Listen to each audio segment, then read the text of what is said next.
pull out the really important stuff and basically give you a shortcut to getting informed. Yeah, cutting through the noise. Exactly.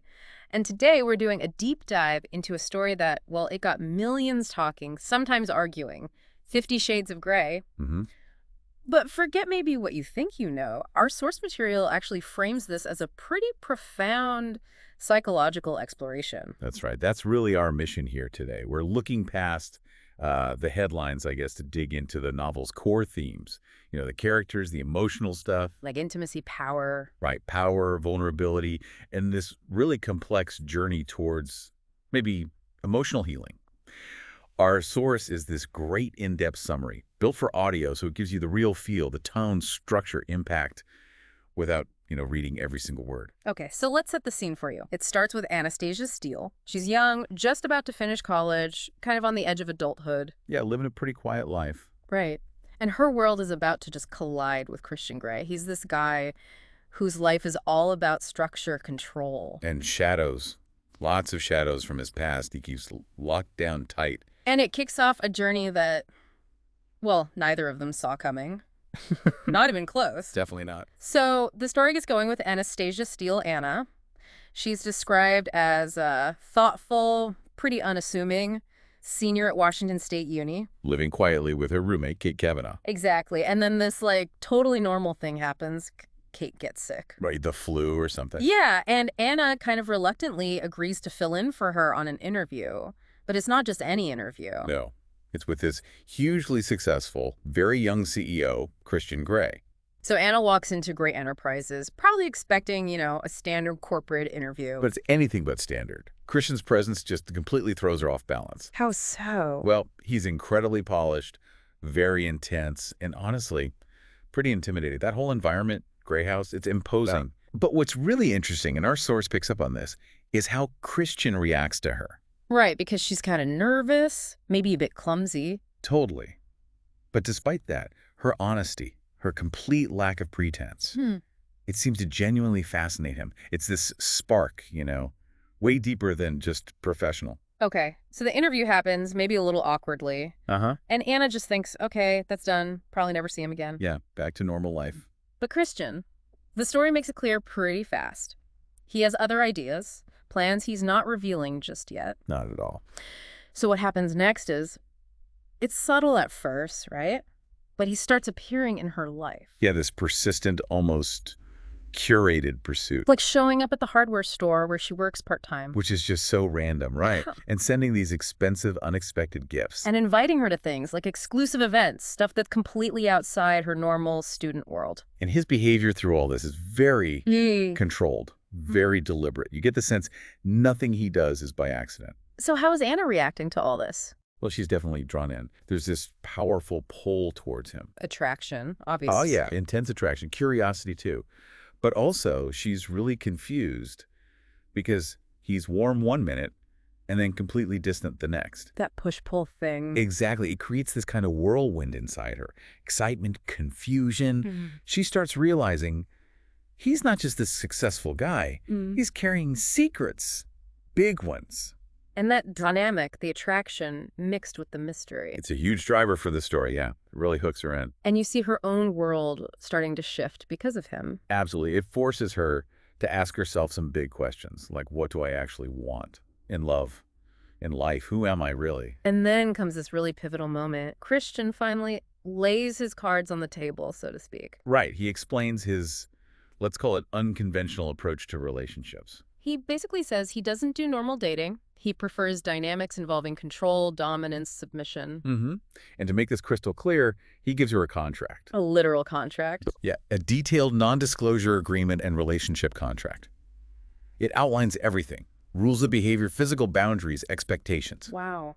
How does the source describe that contract? As clinical. Yeah. Almost cold. Yeah. Incredibly intense and just completely alien to Anna's world and experience. It's like a blueprint for a relationship she can't even imagine. It really highlights that clash, doesn't it? His need for structure versus her more organic idea of connection. Precisely. So Anna's reaction must be huge. Oh, it's complex. She's stunned, obviously. Yeah. But also intellectually curious. And the physical attraction is definitely still there, but she's deeply unsure if she can actually handle this emotionally. It's a massive question mark for her. Can she square her feelings with these extreme terms? What's Christian's attitude? Is he pushy? He's described as patient, but also very firm. He explains, the importance he places on consent, safety, trust within his lifestyle. Okay, so he emphasizes those aspects. Yes, but it's also clear he struggles with emotional intimacy, real vulnerability. That's not part of the deal he's offering. It's like his control extends to keeping his own emotions locked down. Which leads to Anna's big choice. Mm-hmm. And it's fascinating. She doesn't sign the contract. But she doesn't just walk away either. Exactly. She stays in this kind of limbo, which really raises the stakes, doesn't it? Where can they possibly go from here if they can't even agree on the basic foundation? So, despite not signing the relationship, it keeps developing. It does. Anna cautiously steps deeper into his world. They begin a physical relationship. Which is described as? Passionate, definitely, but also very controlled with him. And for Anna, it's a lot of firsts, powerful experiences. And through this, she starts to see more of the real Christian. Yeah, slowly. Bits and pieces emerge from behind that polished facade. He shows these flashes of real tenderness. Right, what? Like moments where he feeds her, cares for her when she's sick, is fiercely protective, things like that. But the emotional distance is still there. Oh, absolutely. It's like a wall. And our source really highlights how he insists on controlling other parts of her life too. Small things even. What she eats, her exercise. It's not just about the bedroom stuff. No, it's pervasive. It shows how deep that need for control runs. And the source gives us insight into why, right? It's not just about power for power's sake. Exactly. It digs into the psychology, his need for dominance. It's rooted in fear, in past trauma. It's his way of trying to prevent chaos, to feel safe in a world that felt dangerous and unpredictable to him as a child. It's a defense mechanism. A deeply ingrained one, yeah, born out of fear. Which puts Anna in such a difficult position. Definitely. She's caught between the thrill, the intensity of being with him. And its growing ache for something more. Yeah, for genuine emotional connection, real intimacy, unconditional acceptance. Which forces that really big question. Is it really love if it's conditional? If someone's always holding back that crucial part of themselves? It's the central conflict for her, really. So as she spends more time in his world, does she adapt? Or does the discomfort grow? The discomfort definitely grows. The idea of total submission. It chafes against who she is. She needs freedom, real affection, equality in a partnership. Does Christian show any signs of changing? Of meeting her halfway? He makes these small, hesitant steps sometimes. Tries to open up a tiny bit, but he always pulls back, insisting he just can't be the man she wants. So there are moments of connection. Oh, yes. Fleeting moments. Yeah. After vulnerability, glimpses of joy, they hint at something deeper that could be there. But the walls go back up. Every time. Those emotional defenses are just too strong. It's like this constant push and pull between what is and what she hopes for. And then he starts revealing parts of his past. Yes, eventually. Fragments start to come out. About his early childhood, which was abusive. Oh, wow. Yeah, and his adoption. And then this significant relationship he had as a teenager with an older woman. The one who introduced him to. To dominance and submission, yes, Mrs. Robinson. These aren't just backstory details. They're crucial for understanding why he is the way he is, why he needs that control. How does Anna handle these revelations? It puts her in an incredibly tough spot. On one hand, she feels huge compassion for him. She understands the trauma. Yeah. But she's also just overwhelmed. It's a lot to take on. She realizes she's falling for a man who seems fundamentally unable or maybe unwilling to meet her emotionally. It's that conflict again, empathy versus her own needs. Exactly. Self-preservation starts kicking in. So Anna reaches a point where she needs more clarity. Yes. Where she starts pushing him. Really pushing. Asking the hard questions. The really hard ones. What do you actually feel? Why is control so tied to safety for you? Can you ever love me the way I understand love openly without these conditions? And his answers? According to the source, they're just vague, evasive. He can't seem to give her what she needs emotionally. What does he offer instead? More of the same, really. More physical pleasure, more expensive gifts, more structure. Everything but that genuine emotional intimacy she's desperate for. It really highlights his limitations, doesn't it? Or maybe his fears. Yeah, it reinforces that core block he has around vulnerability. Which leaves Anna facing this brutal choice. Agonizing. compromise her own fundamental emotional needs to stay with him or walk away from this incredibly intense connection. And then she makes this really bold move. She asks him to show her the extreme. Yeah, it's a desperate act almost. She asks to experience the full extent of his desires, the part he usually shields her from. The Red Room. Why? What's she hoping for? Maybe hoping it will shock her out of it. Yeah. Or maybe that confronting the reality, the rawest version of his needs, will finally give her the clarity she needs to decide. A final test, maybe for both of them. And the result? It's deeply damaging for her. The experience leaves her feeling exposed, misunderstood, and just profoundly hurt. But it does give her clarity. It does. That's the key insight here. The pain of it crystallizes everything. Yeah. It's not just discomfort anymore. It's a fundamental incompatibility. She finally realizes That his kind of love conditional, structured, based on control, it just fundamentally clashes with her own sense of self, who she is and who she's becoming. she doesn't want to be changed or fixed. No, or restrained, or be someone's project, or just an escape from their past trauma. She wants a real partnership, mutual vulnerability, So the first book ends. with her making that incredibly difficult decision. With a heavy heart, she leaves him. Even though she still cares for him. Deeply. But she understands that staying means losing herself. It's a powerful act of self-preservation. She walks away hurt, conflicted, yeah, but stronger in a way. And she doesn't look back, even when he calls after her. No. It's a definitive ending for this chapter, at least. Okay, wow. That's quite the journey just in the first part. So let's unpack the bigger themes here. Beyond just the plot, our source points to some really universal ideas being explored. Exactly. It's not just about the specifics of their relationship.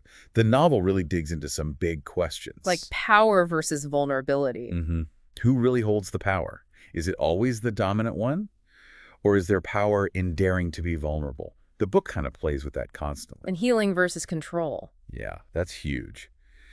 Can Christian's intense need for control ever actually heal his past trauma? Or is it just a way to manage it, to keep it contained? Can control be a substitute for real emotional work? It seems like the book suggests maybe not. It definitely raises the question. Then there's freedom versus submission. Right. Is giving up control, submitting in certain ways, actually empowering for Anna at times? Or does it ultimately just erase her sense of self? Where's that line? It explores that gray area for sure. Yeah. The line between consensual exploration and losing your agency. And maybe the biggest one, love versus fear. Absolutely. Can someone truly love, truly connect if they're fundamentally terrified of intimacy, of being truly seen? Christian's entire struggle boils down to that, doesn't it? It really does. So the novel makes you, the reader, think about attraction versus actual compatibility. Totally. That initial spark, that intense desire, can it actually overcome deep-seated emotional wounds and fundamental differences in what people need from a relationship? It's a tough question with no easy answer. No. And Christian is portrayed as this man of total extremes, right? Yeah. He's protective, yet so damaged. Seductive, but so guarded. Whereas Anna, she starts out naive, maybe. Yeah, inexperienced. But she grows. She proves herself to be really emotionally courageous in the end. Unwilling to settle. She refuses the half measure. Exactly. She wants the whole thing, emotional openness, equality. So this deep dive, really, it's tried to capture that essence of 50 Shades, focusing on those emotional undercurrents, the psychological depth. Because while, yeah, the erotic content got all the headlines, Understandably. our source really argues that what made it resonate so much or spark so much debate was this raw look at human connection. And the impact of trauma. Yeah. And that universal longing we all have for love, real, authentic love. Yeah. And connecting it to the bigger picture, this first novel leaves things hanging, right? There's unresolved tension, lots of unanswered questions. It clearly sets things up for the sequels. Definitely. But what we witness in this first part is powerful. It's Anna's awakening, finding her own voice, her own boundaries. And it's Christian's intense internal war between that rigid control and this flicker of yearning for something more, something vulnerable he's terrified of. So what does this all mean for you, listening? Ultimately, the way our source presents it, it's a story about choice. Big personal choices. Yeah.